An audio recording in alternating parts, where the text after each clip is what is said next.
Hello, my name is Liz Feld, and I'm a museum educator at the Peel Art Gallery Museum and Archives, and I have a master's degree from Harvard University, and I'm currently pursuing a PhD at the Ontario Institute for Studies in Education at the University of Toronto. I am so pleased to be presenting to you today, although sadly not in person. The World Health Organization introduced this definition of health over 70 years ago, yet it took decades for governments to begin to recognize that the needs of their citizens could not be met through medical interventions alone. Museums are in a prime position to partner with governments and public health organizations to support this expanded view of well-being. Researchers from the All-Parliamentary Group on Health, Art and Well-Being in England reported that museums can contribute to the pursuit of health and well-being in 5 major ways. 1, by promoting relaxation leading to decreased anxiety. 2, by introducing positive social experiences leading to reduced social isolation, increased self-esteem, and a sense of identity.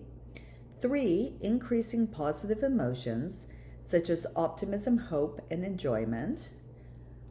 4, fostering health education and opportunities for learning and acquiring new skills.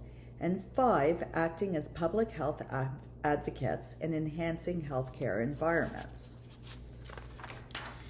The National Alliance for Museums, Health and Well-Being researchers found that frequent arts and culture experiences can have a positive impact on dementia, depression, and Parkinson's, improve the cognitive abilities of children and youth, facilitate social interactions, and can even contribute towards citizenship and social inclusion. The Banbury Museum in Southeast England has partnered with the Juniper House Care Home to work primarily with dementia patients to build self-confidence through reminiscence sessions, and these may involve interactions with museum objects that will stimulate conversation and spark memory. The museum staff learned about the residents themselves and the subjects that they would like to explore beforehand from Juniper House's staff and family members to ensure that the sessions would be effective and engaging. Objects in museum collections have healing and therapeutic potential beyond exhibition, display, and education. When carefully selected, these objects have the power to impact well-being by boosting positive emotions, healing wounds, and creating meaning for visitors by constructing new associations. Museum objects can be employed to inspire visitors to create their own stories or incorporate personal experiences, real or imagined, into the story of the object.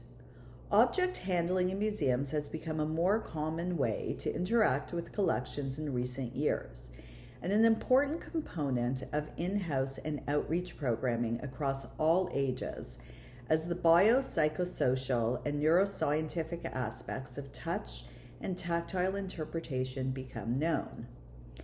Research has recently conducted with medical and psychiatric patients demonstrated interacting with museum objects can help to assist with counseling on issues of illness, death, loss, and mourning, and to help restore dignity, respect, and a sense of identity.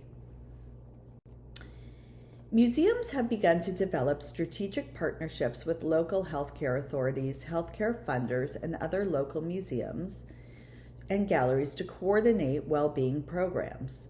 Some of these programs offer on-prescription referral service known as social prescribing. Social prescriptions, which link patients with non-clinical community supports, allow for local healthcare and community organizations to identify programming for clientele struggling with social health or well-being issues. Evaluations of social interventions that linked health services to patients to community-based sources of support, suggests that they can bridge the gap between medical treatment and psychological well-being. Some of it were through social prescriptions for museum programming. This has resulted in British lawmakers placing greater emphasis on mental health and well-being, allowing for significant shifts in government policy to include identifying mental well-being and the pursuit of happiness as clear and measurable goals. In 2016, the Canadian government released the Canadian Index of Well-Being, which lists 8 interconnected domains that are rooted in Canadian values. These domains include healthy populations, democratic engagement, community vitality, environment, leisure and culture, time use, and education and living standards. Each of these domains was selected for having a positive impact on well-being. By upholding all 8 guidelines, Canada can become a nation of happy and healthy citizens, meaning that by addressing the challenges in one part of the system, the improvements can translate along a number of different domains and to overall well-being. This ambitious report emphasizes that a key component of community vitality is strengthening social capital, and notes that participating in cultural activities not only improves individual but also community and societal well-being. Canada's diverse and multicultural population of 37.5 million requires lawmakers to adopt a more inclusive approach to cultural policy that supports and celebrates the many cultural identities. This is further complicated by the combination of Canada's low population density and the disparate lifestyles over vastly distinct regions. Interpretation and ideas around diversity and inclusion are defined differently in different countries. Canada has a complex physical landscape with a large majority of the population concentrating in urban centers, and the remainder spread out over vast rural territories. Housing a wealth of cultures, including Indigenous peoples, ethnic or racialized minorities, approximately 300,000 immigrants per year, and other equity-seeking groups, reaching and supporting the needs of an entire nation is challenging. Partnerships between healthcare providers and existing museums and cultural spaces provides access to difficult-to-reach locations. Given the country's complex makeup, it would be beneficial to follow the British model, or to at least be influenced by it, which requires an investment in research and in the nation's cultural institutions with the goal of ultimately adopting policy that offers links to medical alternatives through a network of local partnerships. This could impact the many remote and priority. This impact could reach the many remote and priority communities and new populations who are struggling to adapt. In 2016, almost 1.4 million people belong to a visible minority group, which accounts for 51% of the city, the first time this figure has surpassed 50%. According to the 2016 census, Toronto residents speak over 200 different languages, yet 130,000 people, or 5% of the population, are residents who speak neither official language. Of the 16% of seniors who account for Toronto's overall population, 36% of them live in poverty and have significant language barriers. Programs like the one at Banbury House would be a great example of one that could offer multiple benefits to this group. Many of Toronto residents who do not speak English experience significant barriers in participating in community and civic life. They're accessing public and community services, healthcare, finding employment, and achieving a decent standard of living. Research has demonstrated that many people with language barriers experience social isolation in broader society, and sometimes even within their own families, where a younger generation speaks one language and the older generation speaks another. Linguistic and social isolation go hand in hand, undermining mental health and well-being and presenting barriers to successful settlement for immigrants.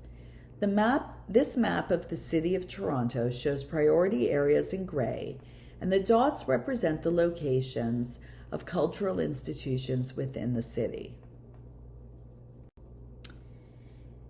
Museums can shift to a model of more accessible curatorship to develop exhibitions and cultural action programs centered on the relationship between diverse groups and cultural heritage, with the aim of fostering bonds and a sense of belonging to the museum. This kind of curatorship can benefit from the input and participation of these actors to guarantee better results. The exhibition was curated by members of the local Indigenous community for the Peel Art Gallery Museum and Archives, and in the Greater Toronto Area to trace their distinct history and culture in the region. Museums have the potential to be widely accessible and inclusive through employment of community input and participation to preserve and communicate cultural heritage.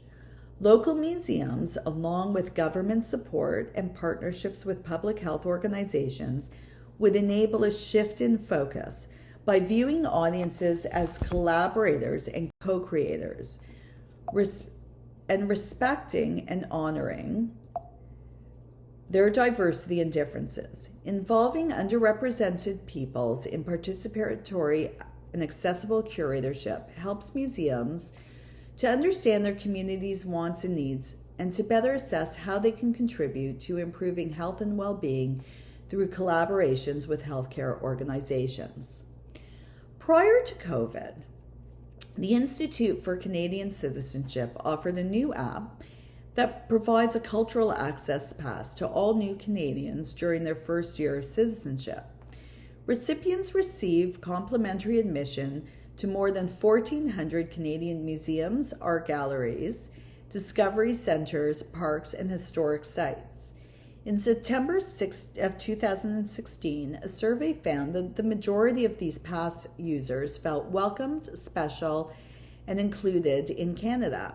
It provided practical knowledge about the country, created lasting connections with Canadian residents, and 1/4 of participants said the program inspired them to get more engaged in their communities.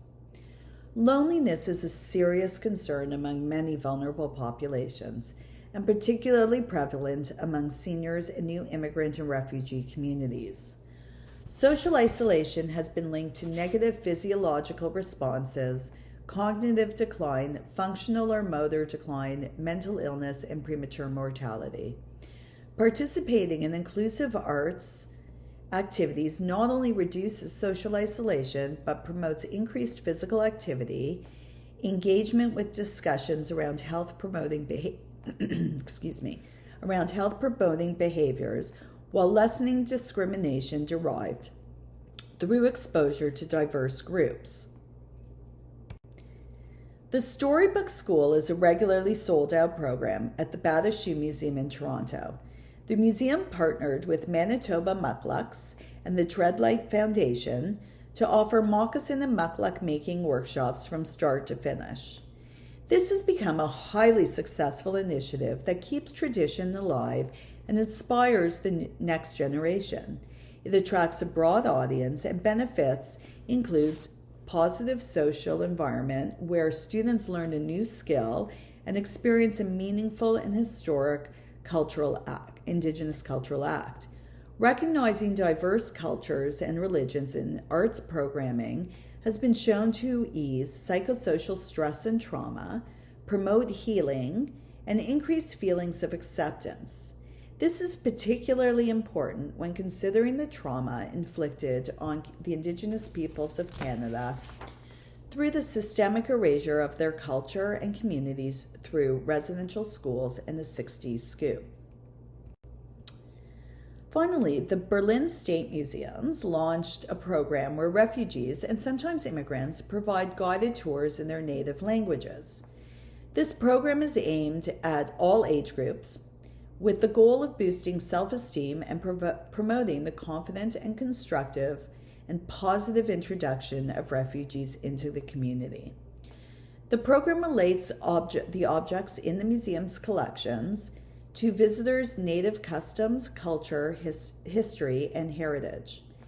This encounter also invites social interactions and dialogue, and if the group meets regularly, interactions such as these foster new relationships and attachments. When these engagements are programmed in partnership with healthcare institutions, they can offer many benefits.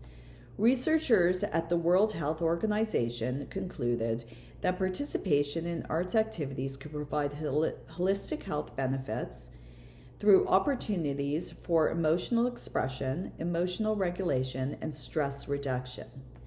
Managing stress reduces the risk factor for many serious illnesses and conditions like cardiovascular disease and cancer, while tending to mental health by lessening the severity of depression, which is often linked to a lack of social capital.